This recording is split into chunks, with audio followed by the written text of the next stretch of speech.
Don't take it personally. Oh, have I ever taken anything personally, Elliot? Hello and welcome to the Hackaday Podcast. I'm Elliot Williams. And I'm Al Williams. This is episode 325, the laugh track machine, DIY USB power cables, and plastic punches. Welcome back. Thanks for the week off. We had a sweet vacation, but we're hitting the ground running. Podcast on. So Hackaday News, pet contest wrapped up. We are judging it this weekend. We will have the big reveal next week. And then shortly after, we've got another contest coming up. So, if you just don't have any pets, we've got something a little more electronic-y nerdy coming up next. But we had some great entries in pet contests. Judges are cranking through them right now. We will get the winners out probably next Monday or Tuesday. Stay tuned for that. I can't believe you're going to have a better entry than the one that tracked dog poop through optical recognition that we did a couple of years ago. That seems like that's the bar to me as we judge. I don't know. Yes, I agree. I think you should combine that one with like the, some of the drone ones that are, an automatic fly-in scoop it. Of course, the drone one with all the downwash from the prop blades. Yeah, I was thinking laser ablation might be better. You could have like a portal, a portal turret or whatever, and exactly zap it away. Also, don't forget, SuperCon is coming up in November. Call for proposals is still open. So if you want to give a talk, either a 20-minute talk or a 40-minute talk, let us know. I'll throw the links in the show notes for where you can fill out a form to submit your talk. It's really fun to give a talk. The crowd is absolutely fantastic and supportive. If you've got a, in-depth, brave hacker project you want to talk about, this is the audience that you want to present it to. Plus, as always, speakers get in free. You get to chill out in the green room. That's a fun way to present your ideas to a bunch of great people. Can't beat that. And last up in Hackaday News, we ran a piece on the end of an era. NOAA, that's National Oceanographic and Atmospheric Administration's polar satellites are winding down. And if you are interested in playing around with satellite reception, these are some of the ones that are really cool to listen to because you can get beautiful pictures of the Earth from space. And so it's kind of a bit of a sadness for ham radio operators that these things are getting retired, but as Carl Reinemann, who runs US Radio Guy, points out, retired isn't retired. Like, they're not coming down right now, but they've been up there so long that they're not going to vouch for their accuracy anymore. Not for operational use, but that means if you're using it for hobby fun use, because you just want to listen to satellites, that's what they're absolutely great for still. But if you're using them for like mission critical weather data, you probably shouldn't.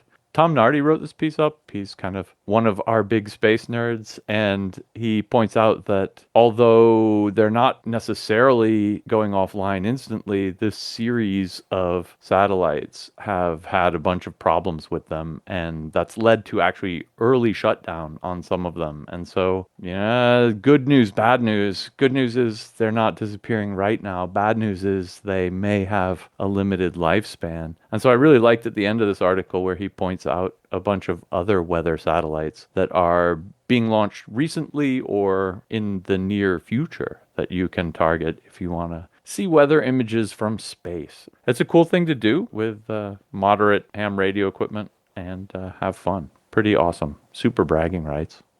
I really want to know more about the failure of those satellites. I don't know if you read the whole piece, but, they said it was from overcharging the batteries, but they had disconnected the batteries. So right. That doesn't make a lot of sense unless there's some sneak path for current, so there's a sneak path or their theory is incorrect. I don't know which.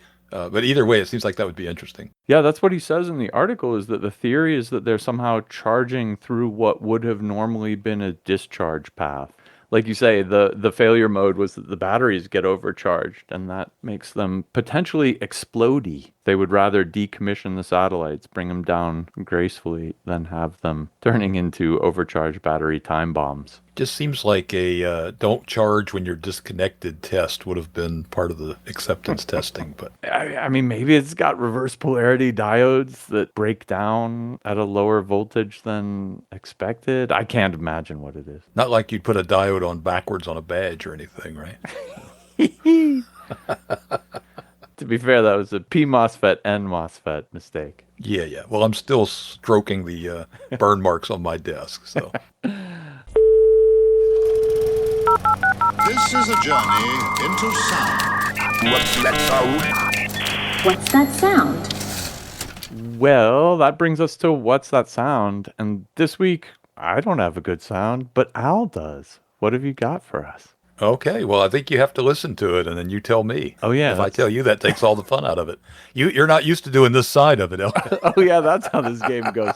Somebody has to guess what the sound is, and I guess it's me. That's super. I love it. All right, here we go.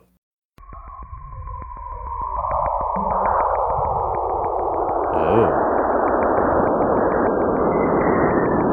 Eerie. Descending in pitch. Oh, and then reascending. Fancy.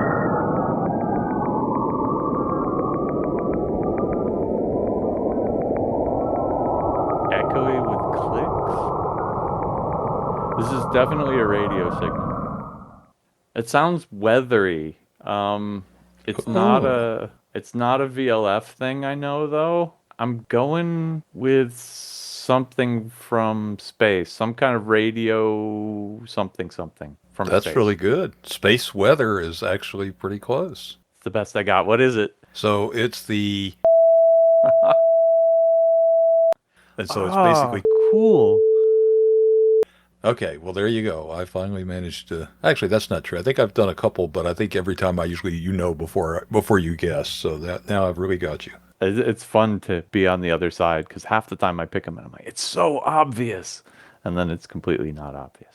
I was close enough that I don't feel ashamed. Yeah, you shouldn't. Not for that, anyway.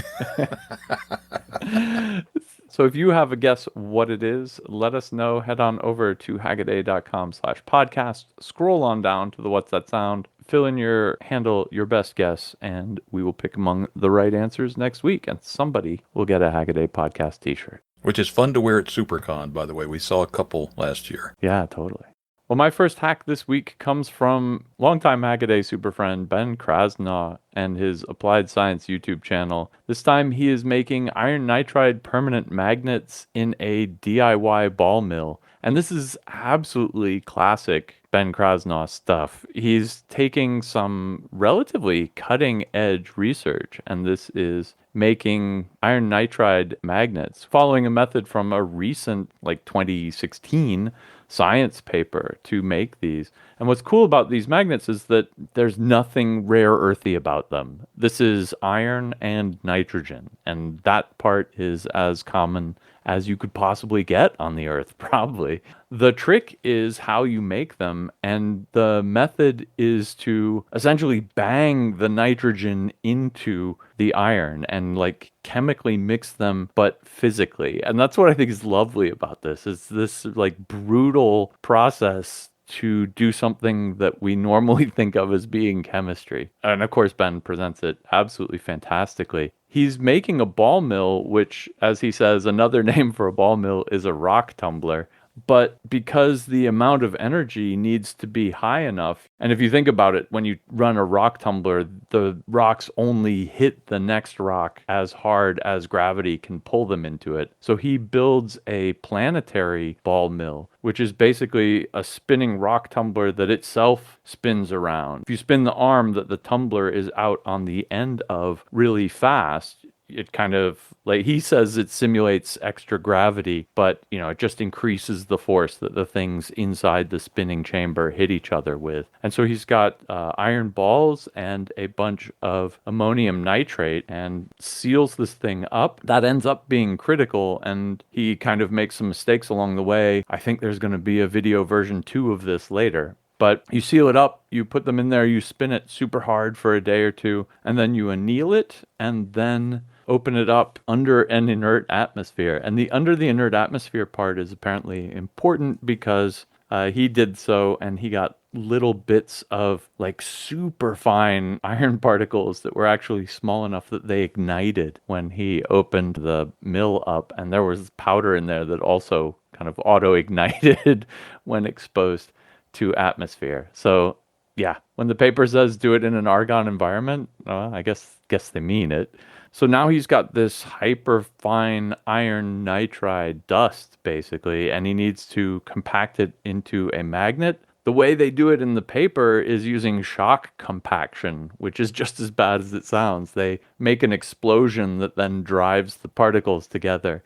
And that was too dangerous for Ben. He puts it in epoxy and tries to stick the particles together by making a super thick epoxy mess. And that works. And he gets something that is magnetic. So he, in that sense, totally succeeds. He took straight up iron and ammonium nitrate, and he gets something magnetic out of it. But how good a magnet is it? The answer is not super amazingly good. And whether that's because he didn't use an inert atmosphere or he's got too much epoxy in the binder, et cetera, is to be refined later. To refine that, what you need is a super accurate magnetometer. And so this full second half of the video is about him building a vibrating sample magnetometer, which is basically a bunch of copper coils, and you shake the magnet inside them and you see how much voltage they generate when they're doing this.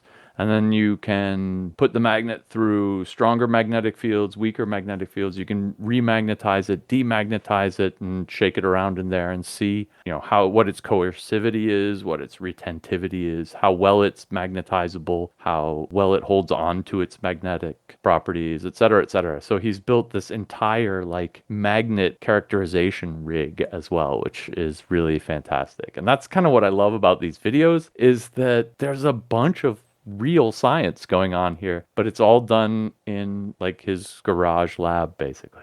Yeah, this was very cool. And I have to say, I guess it's the science fiction guy in me coming out, but I was disappointed they weren't better for an odd reason. Is that if you think about it, you probably could have done this a long, long time ago. You just didn't know, right? You're not going to go, the ancient Egyptians aren't walking around going, if we just shook up some iron with some of this weird material, right, we could get magnets. But they could have if you'd have figured it out, right? I'm always interested in that. If you could build the pyramids, you could probably build a fluidic computer, but why would you, right? Why would you want to build these magnets? And if they'd been really good magnets, you'd think, oh, that would be pretty cool. But I'm not sure in the state it's in, they would have been that useful. I wonder how much of it is the shock compaction, or even if he had cast it in epoxy under pressure, which I don't think he did, right? Even if it had just been under some pressure. Right. That might have helped. And then, they'd mentioned there's a new paper talking about spark plasma sintering with dynamic compression at, the fairly low temperature of 300 degrees C. But that's less interesting to me because, again, I don't think you could do that easily 5,000 years ago or whatever, or 1,000 years ago.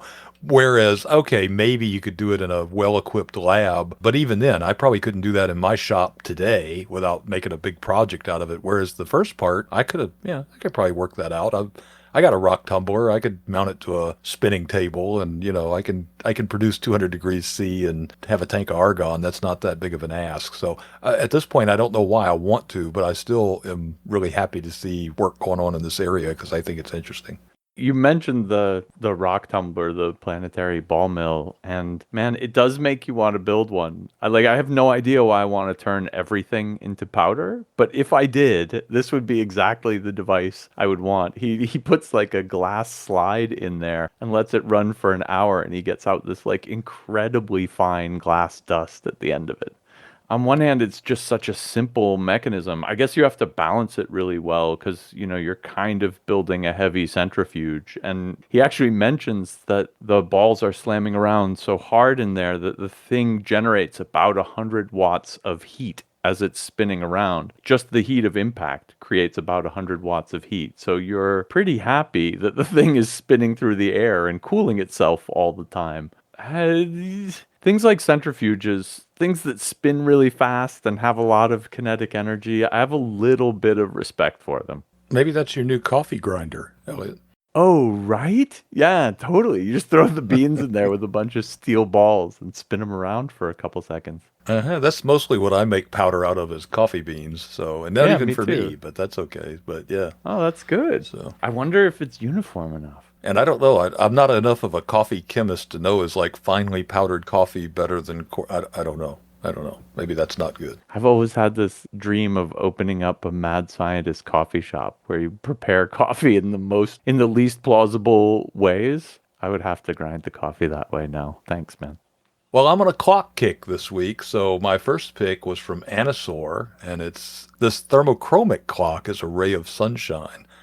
Clocks are not the most unusual project in the world, and you would think, well, what is it to make a clock these days? What was interesting about this one was not the clock mechanism, but the display. And so it basically looks like a black screen, and I guess it's made out of some sort of special Japanese paper, and it's actually got these colored stripes on them that are thermochromic paint. When it lights up, it makes this nice yellow sunshine effect, very artistic, and it's in different segments. So there's the yellow sun, and there's little half-hour fingers, if you will, and then at the end of the half-hour finger is an hour finger. So when I first looked at it, I was thinking, oh, that's some of those little LED filament, those little filament LEDs or something with a very nice diffuser. Nope, it's just paint. So there's a lot of things I think you could do for that. There were a couple of other interesting pieces to that, but I really have been thinking, gee, what could I do with this thermochromic paint other than make a little sunshine? But it seems like there's a lot of, low volume production where you want some weird,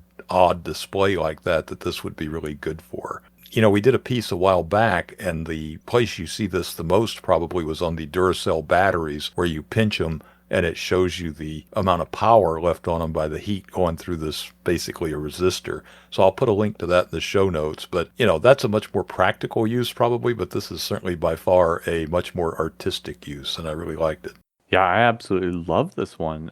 It's so cool that it's done on black paper, and then the thermochromic ink is a black to yellow transition, and it's at a relatively low temperature range. This actually made me go look diving to find a black yellow thermochromic ink, and you can find the stuff everywhere online. It's actually no problem, and it transitions just above like comfortable room temperature. So it's actually really awesome. And then behind it, there's a sheet of Kapton with a bunch of resistors as the heat source, and that's basically all there is to the display. It looks really good. Like it's just such a great display technique, and you can make the shapes arbitrary, and they can be big, and they're visible under regular light. There's all sorts of advantages to it. And just like you said, I'm thinking hard about what I could use to do this with. I really liked that too, that it would be great under regular lighting conditions. So it's kind of like e-ink, except on a very coarse scale, right? I don't think you could actually do,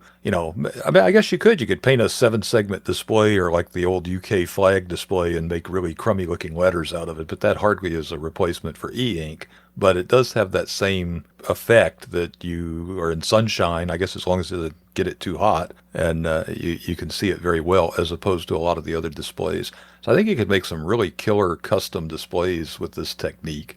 And it does have an art mode. I think they call it, what was it, sparkle mode, where it doesn't tell the time. It just sits and makes random rays of the sun turn on and off, and it's a good looking art piece as well. So pretty versatile. It's funny because I never thought about it, but this is exactly the color of the Duracell Power Check thing. Like you said, you mentioned that, and I just now realized that in this show. That also turned yellow, didn't it? Yeah. So yeah. it's probably even the same ink in the Power Check. That's hilarious.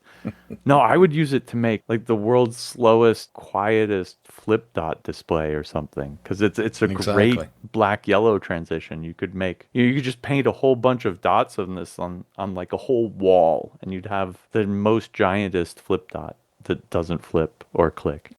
Next up for me is a video from Great Scott. The most trustworthy USB-C cable is DIY. And this is one of his DIY or buy series. And basically he's infuriated by how no USB-C cable is properly labeled. And every time he pulls one out to like charge up something or to power a device that uses a lot of power, he's not sure if he's getting one of the cables that works with high power delivery or not. And the question is, can you do better? His conclusion is actually yes. To do the high level power delivery stuff, you actually need an E marker in there, which is a little chip that communicates with the power supply and says, yeah, I am capable of carrying this much current without bursting into flames. Go ahead and deliver it. But the rest of the build is actually tremendously simple. He just takes 4 wires, runs them down the side, and hooks them up on either end to USB-C breakout boards. There's really nothing super wizardry here,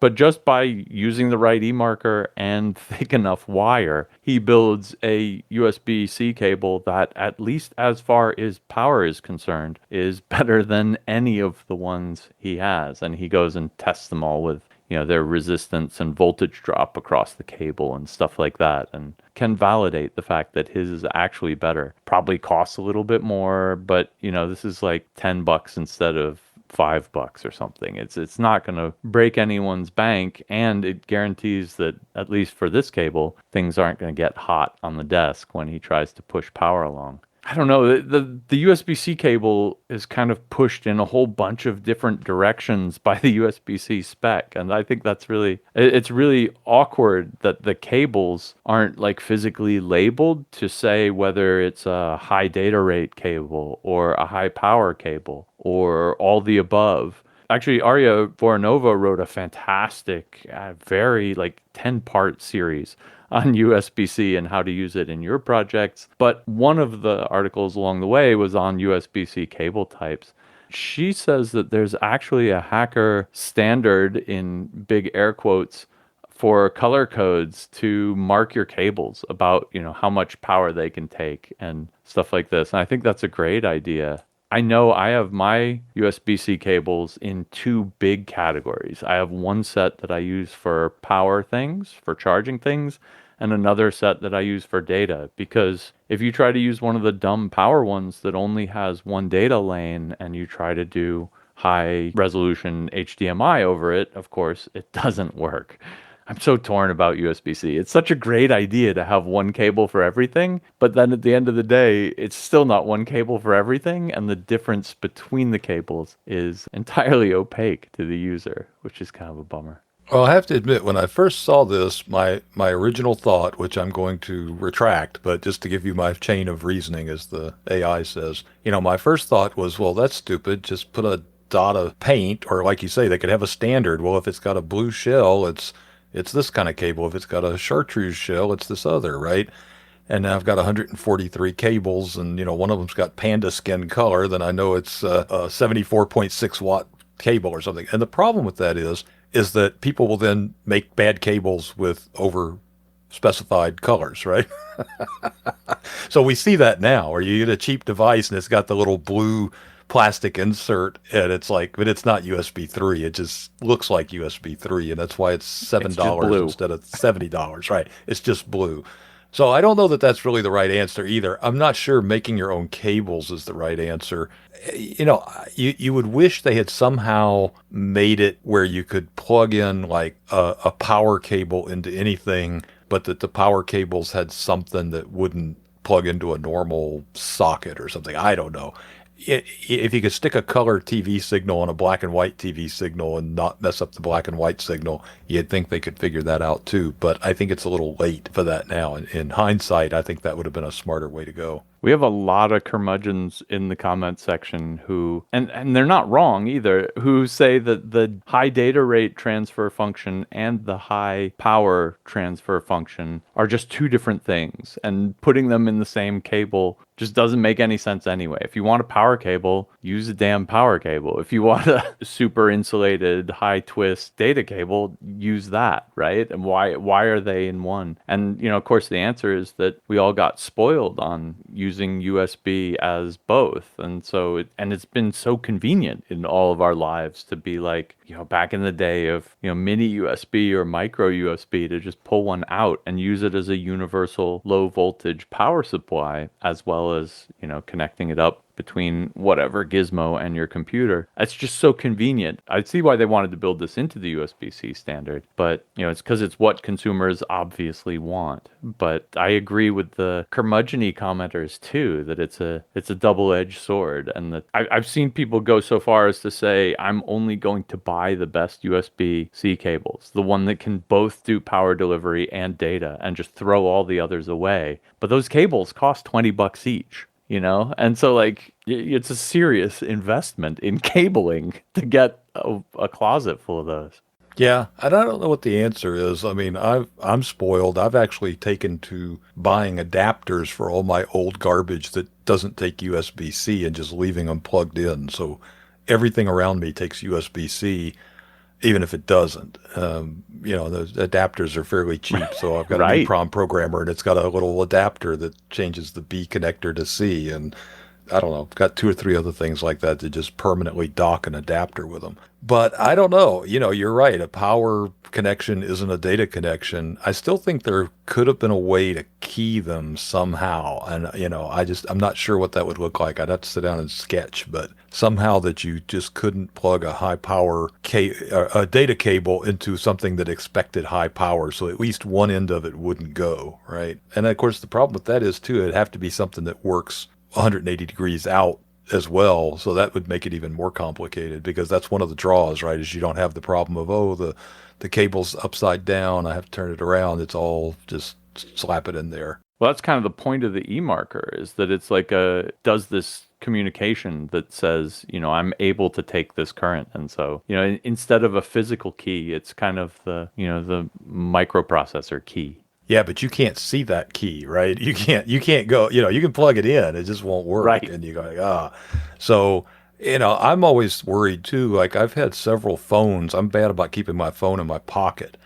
And now that I've gone wireless charging, I have a little plug that plugs up the USB-C port, because what will eventually happen is enough pocket lint gets in there that the USB-C connector doesn't go in well or something, and then you get where it won't charge. And it's amazing. You'll take a needle or something and pull out an amazing amount of material out of the bottom of that USB-C port, and then it'll work again. So I've given to where I just keep the port plugged up unless I actually need to use it, but that's not an ideal solution either. So I think if you're drawing power, and that's a case where you are drawing power to charge the batteries, that little pocket lint might be enough for the data to work, but it starts getting iffy on the charging pretty quickly. Ooh, and it's probably combustible too. Well, I promised you I was on a clock kick this week, and I will deliver on that. Michael Sigurton has a concentric clock with multiple modes, and I guess I'm also on a little bit of an art kick, because this is another one of these that really looks like it belongs in a modern art museum. It's sort of a concentric bullseye with multicolored rings and a very simple, very functional looking hand. I thought this was really interesting because, we've seen LED clocks done to death. I have my LED clock that Will designed when he was in high school and built 20 years later sitting on my desk. So it's certainly not something new. But I thought what was interesting is it actually uses a servo motor, and it doesn't just use a servo motor to set the hands, or the hand in this case, but it also serves as a position sensor. So I thought that was pretty cool. So the user interface is you grab the hand and move it, and depending on whether you're moving it clockwise or counterclockwise and how many rotations you make, it does things. So that's another one of those things where I probably don't want to build a clock like this, but I'm thinking, I might be able to use that for something else somewhere or someday in the future, and I kind of filed it away. I've said it before, and I think I can say it again without fear of contradiction. This project and the last one, it's amazing how much home fabrication has advanced. In the 1970s or 1980s, yeah, you might have made a clock, but no one would say, gee, where'd you buy that clock? They'd go, oh, you made a clock, and it would look very homemade in some, fairly plain looking case, or maybe you made a wood case and it looked nice, but it was clearly not a commercial product. This would look at home on the shelf at IKEA or some other place, and yet it's 3D printed and built by somebody presumably in their, I don't know if it's in his garage, his basement, or whatever, but it's not something that came off an assembly line. Pretty cool. I really love the moving of the clock arm around as a setting method. Like that's pretty cool. And it lets it do a countdown timer mode and you can set the alarm using that depending on how many different rotations you make and stuff. I think that's pretty sweet. And just a fun interaction. Although when I hear him doing that, I hear him fighting against the servo motor's gears and I'm like, "Oh, I hope you have an expensive servo motor because otherwise you're going to kill those little crappy plastic gears in there." But then, of course, it struck me that it'd be cool to do in the style of those haptic feedback knobs we've seen recently, where they put a brushless DC motor in there and they use the various drive modes to give you like haptic feedback steps and stuff. So it could be a really light movement, or you could have it have detents at various times and stuff, and you could have it change along the way. It could be the awesomest like clock setting interface. I think that's really cool and would make, like, especially if you interacted with it a lot, like if you have to change the alarm time or change the countdown timer a lot, that would be really, really cool. But yeah, I agree with you. The thing's beautiful as is. Lovely. And, there were a lot of little touches on this too. Like I noticed the LEDs point backwards and they reflect off a surface so that they don't look like, just the normal crude LED point sources. And so there was a lot of thought put into this. Like I say, it's a beautiful piece. And I'm interested to think of something to do with the servo UI. Maybe I'll add it to whatever I do with the thermochromic ink. So there you go. Well, speaking of other things you can do with a 3D printer, Super Valid Designs has built a compound press that bends, punches, and cuts using 3D printed plastic. And this is an idea we saw a few years back, actually. People started making particular die forms out of 3D printed plastic to bend simple things like aluminum. And this one is just taking it one step further. And it's really impressive that it works at all. The background here is that Super Valid Designs is making a pluggable light device and has a particular socket that he has to make little spring contacts to match with. And these have both spring in them, so it's got to be bent, and it's got a round indentation that mates with another round part on the socket. So he has to cut a strip off of this, put a particular bend in it to give it the spring, and then put an indentation, dimple, and hole in it in exactly the right place. And he was doing this by hand with some jigs he made, and it took him about an hour to make one set of lamps for this. And this cuts his time down to like a few minutes. And so for his small hacker scale assembly line, it's a huge time saver. But what I thought was really neat about this is that doing this kind of die building work is incredibly expensive. And so he said he went to try to get the die actually made by like legit companies. They wouldn't even handle it for his small size, but even if they did, they had like a setup fee of $10,000. And of course, that's just prohibitive for someone trying to make some, a small scale business out of it. What he ends up doing is kind of iterating on various different 3D printed die forms and using a lot of non-3D printed parts as well. Like the punch, you're not going to punch through a steel sheet with a 3D printed part, but he is able to like put a hole in there that he can put his normal metal punch into. Similarly, you can't cut the metal tabs with the 3D printed part, but he takes a pair of metal shears, cuts them, adapts them, and then makes a 3D printed nub on the rest of the press that makes the shears engage first, cut the piece off, and then it gets crimped and bent into shape by 3D printed plastic and then pierced by this normal metal punch. All of it kind of driven by an arbor press he's got. None of it's machined out of metal or as fancy as the normal industrial solution would be. It's also not as unsophisticated as some of the earlier 3D printed sheet bending things we've seen where, you just want to get it into a particular form or whatever. Here it's forming it, cutting it, and piercing it all at the same time using this combination compound die that has a bunch of different materials in it and tweaking that to work just right with this kind of mixture of like scissors from the shelf and then a punch and then the former and stuff. Took a lot of experimentation. But of course, that's exactly what 3D printing's good for. And so that comes across in this video too. It's really, really neat. And it's kind of a cool demonstration of doing something you would think of as being an industrial fabrication step. This compound cut, form, and puncture die in a way that's totally accessible to anyone with a 3D printer. Yeah, it seems crazy that you can, like you say, form sheet metal with a bunch of 3D printed parts, although, like you say, there are some other parts. But I wonder if this is going to turn out to be like PC boards. I mean, I remember when you wanted to make a PC board, you had to go to somebody and say, here's my $1,000 of NRE, non-recurring engineering, right? And then you'll give me a board, and then when I go, oh, rats, I forgot to put this piece on it. Oh, that was another $1,000 or whatever the cost was to tool up for it. And so it made it where it just was prohibitive to make one or two boards. Well, now, it's nothing. You go on the internet, you order your boards, they come in, you don't like them, you're out $7 or whatever, and it's not a big deal. So it would be cool to think maybe this will start moving us down that slope where, cheap excess CNC capacity means that I can get tooling made for even $100 or $500 would be pretty reasonable for stuff like that. Same for injection molding. I mean, there's all these processes that as we get better and better at doing them in our shops, it's going to drive prices down for the other technologies that you can't do, or even the technologies you can do, but they have excess capacity. So that's what I'm hoping for. Yeah, I think a lot of the expense in die manufacture, though, is in the expertise of the people building the die in the first place. Like you said, it's the engineering cost of getting someone who's smart and qualified to do that. And that's what's awesome about the 3D printing side here, is that he can do his own engineering to make sure that this thing works.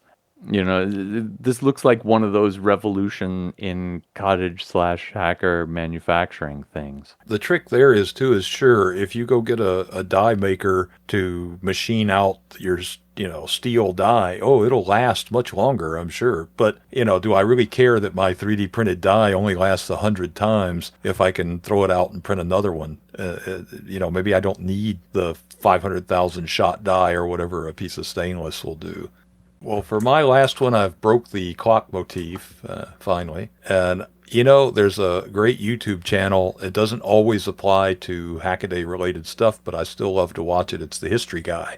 And this week, or last week perhaps, he had the history of America's forgotten moonbase. And it's really interesting. I didn't know some of this, which, I know Tom's a space nut. I'm also a space nut. So it's hard to find weird trivia I haven't heard at least somewhere before, but he manages. The military was super interested in the moon in the time from Sputnik, or maybe just a little bit before Sputnik, until NASA was actually started. And I knew some of that story. I knew that they had the orbital station and they were training people, and a lot of the astronauts that wound up going up actually came from that program. But it turns out that at least twice they were actually talking about making moon bases on the moon because, it's the middle of the Cold War, so we had to get there and stake our claim. Now, you might say from a modern point of view, but we have a treaty against doing that. Well, yeah, in 1967 we have one. This is all before that, right?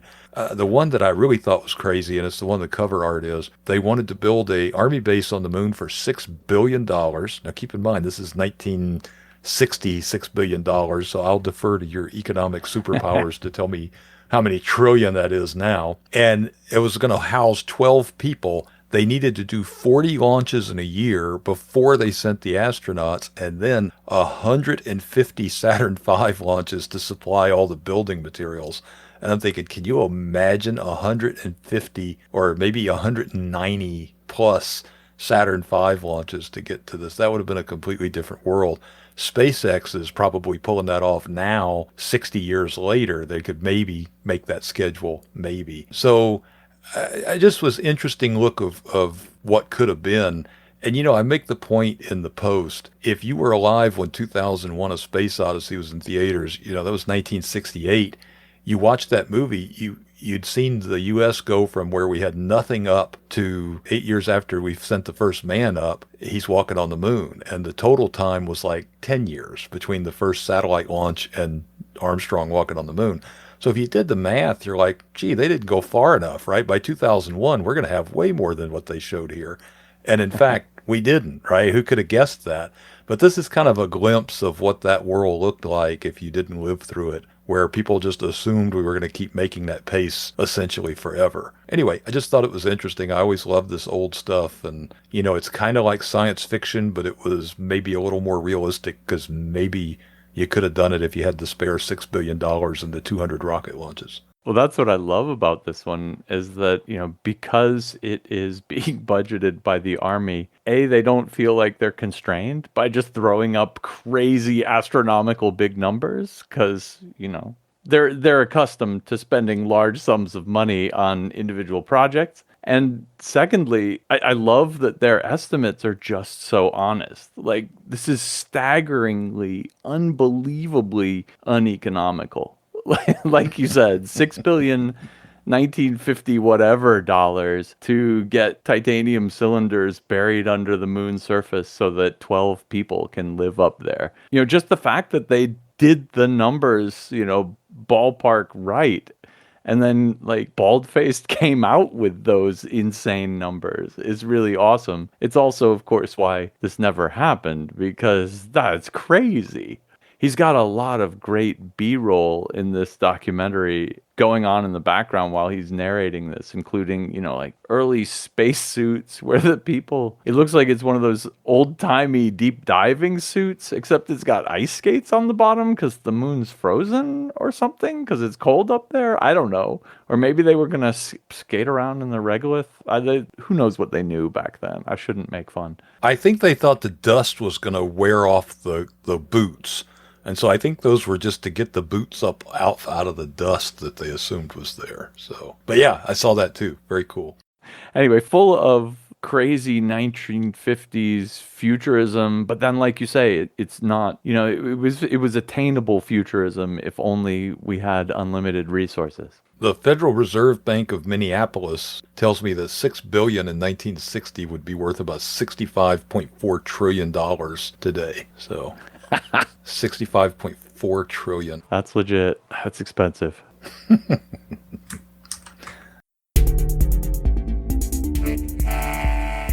My first quick hack comes from Henry Sagerman. This is a fantastic video exploring expanding racks in the spirit of the Hoberman sphere. And these are 3D printed rack and pinions that are nested on top of each other. And so you can roll one out and then it expands all the others. And he just takes this concept to its artistic endpoint and makes expandable 2D grids made up of gears that spell the word small and then the word big.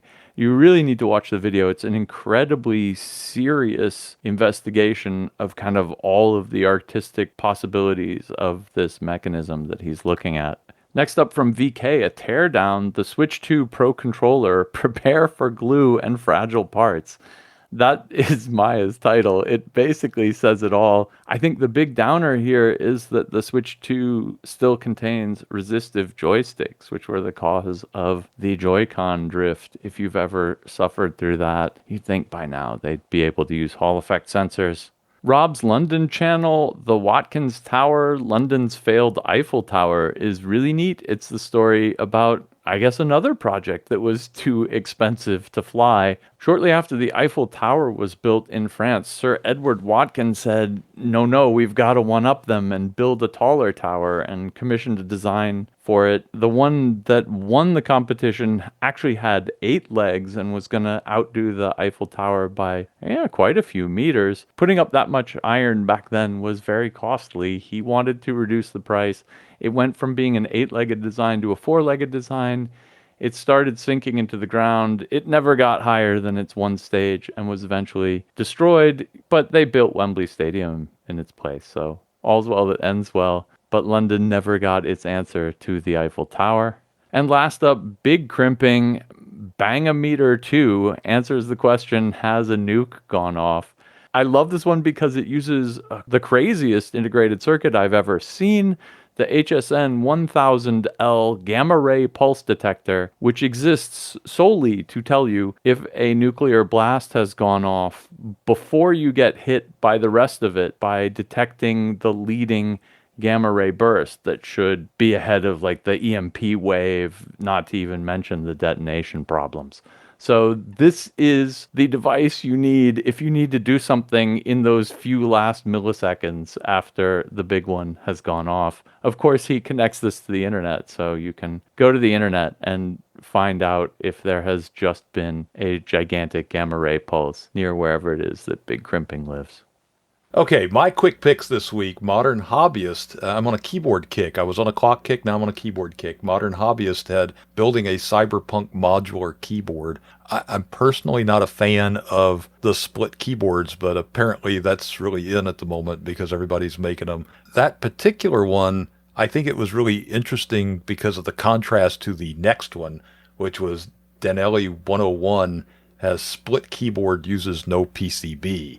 And if you look at these, they're kind of similar in concept. There's a little bit of difference, but one of the things that I thought was wild about the no PCB one is that each half of the keyboard is completely separate. So it's got its own battery, it's got its own on-off switch, and it's not connected together. And I was thinking, I don't know if I would like that, right? I don't want to be, my left hand keyboard has run out of battery again. I have to, I have to charge it. I kind of like the other one a little better because it was connected together, but then of course that's not nearly as cool, right? So it's a, the cool artistic factor versus the usability factor. And last but not least, something very usable and simple was David's LED probe smart simple solution for testing LEDs. I probably picked this one because I have a soft spot for that because we made the LED testers for the soldering competition at SuperCon, which I'll take an opportunity to plug. But it's essentially a little circuit, and you think, well, how hard is it to test an LED? My meter does that. But it's interesting, it's bidirectional. So when you basically get across it, it tells you which side is plus, which side's minus, and it lights the LED up. So you don't have to get it right. All you have to do is get across it. And if you're thinking through-hole LEDs, you think, so what? But when you start getting those little teeny tiny LEDs like we use on the solder competition, that really is, not having to hit it twice is really worth something to you. So I liked it.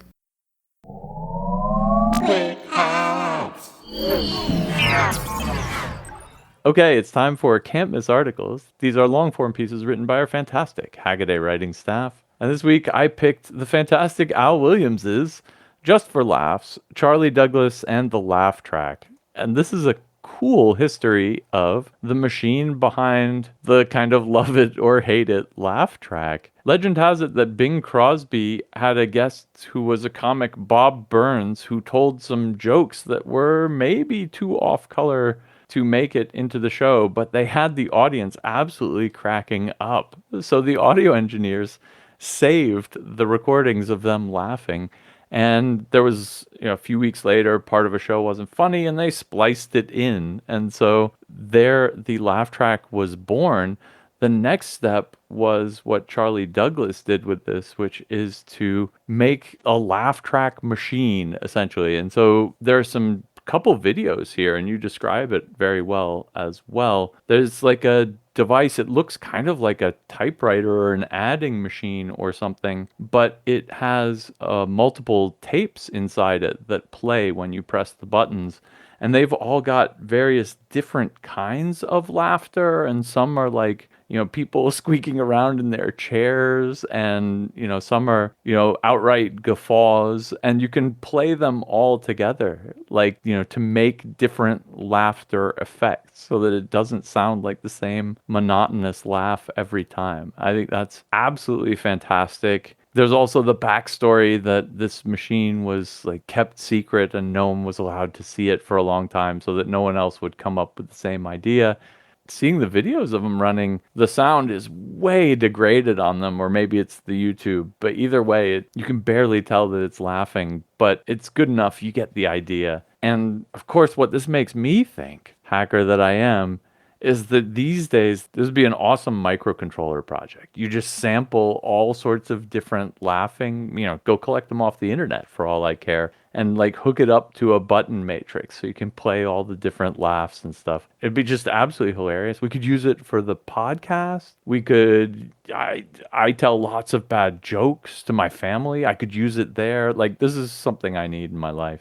I don't know. I'm not sure we're funny enough to even benefit from a laugh track, Elliot, to either one of us. It's funny you mentioned that, though. If you look at that last video, that's the Laughbox 2000, which is, in fact, a modern version of the Laughbox by Smog Dog, built in a jerry can, speaking of homemade-looking stuff, right? So, and he talks about how he sampled different laughter and kind of did the same thing, but it is kind of a modern take. So somebody's done it. Whether you think you do it differently or not, somebody has done it. There were so many things about this that struck me. The whole genesis of this is a lot of times I'll have some old show on in the background and just watch it while I'm doing other things. And there was a Hogan's Heroes that for some reason didn't have a laugh track. And man, some of the jokes just didn't seem very funny. They actually seemed kind of cruel. So I guess if you hear somebody laughing after you say like, well, you're ugly, ha ha ha, and you go, oh, that's funny. But when you just say you're ugly, you just go, oh, that's kind of... So one of the first videos in that post is a Big Bang Theory where they cut the laughter out. And I saw someone was saying, well, that didn't have a laugh track. Well, no, it was the audience laughing, but still. Also, even the shows with the audience laughing, apparently they sometimes what they call sweeten it, where they either add some laughter or sometimes they'll cut some down if somebody's really making too much noise. And it's really funny. One of the comments on that YouTube, I don't remember who it was from, said, this just strikes me as a bunch of people sitting together that don't really like each other, right? And so it really changes the character of it when you don't have the laughter. We had talked about Bing Crosby and how he was not wanting to tape two shows, one for the East Coast, one for the West Coast, or not tape, but broadcast. And so after the war, they had brought back German tape recorders, and that's where, he invested all this money to get that working. So that's where we owe all this starting from anyway. So it's kind of funny that him using the recording is also what kind of led to the laugh machine. And then, like you say, the security on this machine, they said it was all padlocked and only he and his family could use it and maybe a couple of trusted employees. But weirdly enough, and I don't think anyone knows the story behind it, it was thought lost to history until some guy bought it at a storage locker auction and showed up on Antiques Roadshow not actually knowing what it was. So very strange history of the box, and I thought we were pretty lucky to get to actually see it in operation. It's absolutely striking how the actors have to work these extra pauses in, and you don't even realize how long the pause for laughter pauses are, but when there's no laughter in that space, it just drags on way too long. And so you can't imagine how it would be to be one of these actors who has to sit there, making some funny face for beat, beat, beat. And then you finally get to deliver your next line. It adds an extra layer of appreciation for good comedy acting in my book. I'm surprised they don't put AI in it so the AI knows when to laugh. There you go. So. Oh, AI laugh tracks. We're going to make millions. or trillions adjusted for inflation, right? So. Okay, well, I guess I hit the bifecta this week because my pick is, oddly enough, also by the fabulous Al Williams. So this is one that I was really entertained by because, again, I was talking about the space stuff, how it's pretty hard to find obscure space trivia from the 60s that I haven't heard before. But I was actually over at Bletchley Park the other day, which if you haven't been, a great train ride from London and, well worth doing. The Great Britain Radio Society has a station there, and it talks about, what ham radio was doing during that time. And they had some great volunteers, some great exhibits, really good. Of course, it was kind of aimed at the general public. But one of the things that they talked about was how during the war, they needed all these German signals intercepted. And so they started recruiting ham radio operators to do that because the hams already knew how to do Morse code. and they were accustomed to doing Morse code with, bad conditions. It wasn't like, oh, well, I learned it from a tape or a record, and then now I got to go listen to it on the radio with all the problems. And so they had their own receivers. It turns out they had taken their transmitters from them at the start of the war, but they still had their receivers. And so they just recruited all these hams, and some of them were young people, some of them were older people. There were some women, mostly men, because, in those days especially, but they kind of formed them into this loose unit, and they copied code. And, part of that was because it turns out what they were listening to was from the Secret Service, the Abwehr. Abwehr, am I saying that right? Abwehr. Abwehr, sorry. Yeah, my German's not going to pass any. I don't speak even Hogan's Hero German, so the radio signals were pretty weak. So it wasn't like you were listening to stuff from Berlin and they could have been heard from anywhere. They had to be pretty close to the transmitters. And, it might be, say, if you and I were both copying the same message, I might get 5 letters that I missed, but you might get those 5 letters and miss 4 other letters, right? So they would kind of collate these. They're all 5-letter groups, presumably all in German anyway. So they didn't know what they were copying, but they would get these forms in. They would kind of sort through them, figure out what they wanted to hear more of and what they didn't want to hear more of, and then obviously they would go and break the codes on them. It's kind of funny. I made the point that it doesn't do any good to break codes if you don't have any codes to decode. And I had made the argument that, I ask people all the time, what's the most important thing you need to have a successful fishing trip? The answer is fish. But I got taken to task about that because a lot of people say, well, no, the fishing's not about catching fish. It's about drinking beer or being with your friends or whatever. I'm like, well, okay, but still, you take my point. I thought this was really weird. I did not know anything about this going on, and maybe that's just because I'm not in the UK. Maybe I would have known more if I'd lived there. But what a great idea, and what a way to use the large talent pool. It was interesting. I guess a lot of these guys were of draft age, and I didn't put this in the article because I couldn't find a written down reference of it, but a lot of these guys were around draft age, and they were afraid they would get drafted, so they went ahead and put them in the military. They put them in the army, but because they didn't get any training, they'd have their uniform and the gaiters would be on upside down or something, right? So they sent in this guy to lead them, who's regular army, and he's just mortified, right? Because they're in, not in proper uniform, they're not saluting correctly or at all. They're calling each other by their first names and all that. So he starts drilling them. And so I guess the people at Bletchley or wherever it was being run from at that time might have been, it was probably Arkley View actually, but wherever it was, they said, hey, where were the intercepts from yesterday? And they said, oh, we didn't do any because we spent all day, doing parade on the field because of Major so-and-so. The next day he was replaced. And then they didn't have to do anything after that other than copy code. So I guess, I'd mentioned this is kind of crowdsourcing in its infancy, right? But it also was a form of draft dodging, right? If you knew ham radio, you didn't have to get drafted. You could go sit somewhere and copy code in relative safety. So you linked this in your article, but Dan Maloney wrote this up about the U.S. in World War II as well, the FCC's Radio Intelligence Division. The U.S. also did the same thing as the British did, not necessarily for code breaking, which was the British focus, but for fox hunting, for radio direction finding in the States. So figuring out where the broadcast was coming from within the U.S. and letting them know. So it's really interesting. I didn't know about either of these two histories of kind of drafting radio amateurs, but both of them make a ton of sense given the context and the time. Now, of course, you just put an SDR on the frequency and just slurp the whole thing in. Problem solved.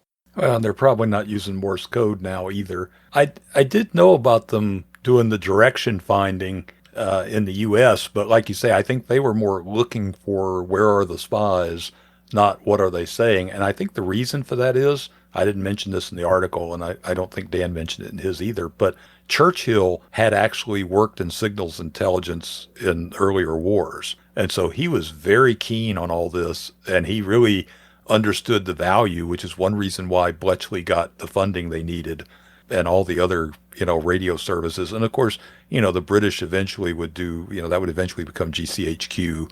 So they really understood the value of that, I think, more than the U.S., who was further away from the radio signals and further away from the physical danger too. So I think it was a little different. Well, that wraps it up for this week's Hackaday podcast. Thanks very much for listening. If you want to follow the links, head over to hackaday.com/podcast. And if you see anything we should write up, drop us a line, tips@hackaday.com. And until next week, Keep those hacks coming. they don't pay me to act. Now I am recording. Let's see, what else? Well, up first for my... This thermochromic. No. Anything else? I think that was good. I think we beat that to death, yeah.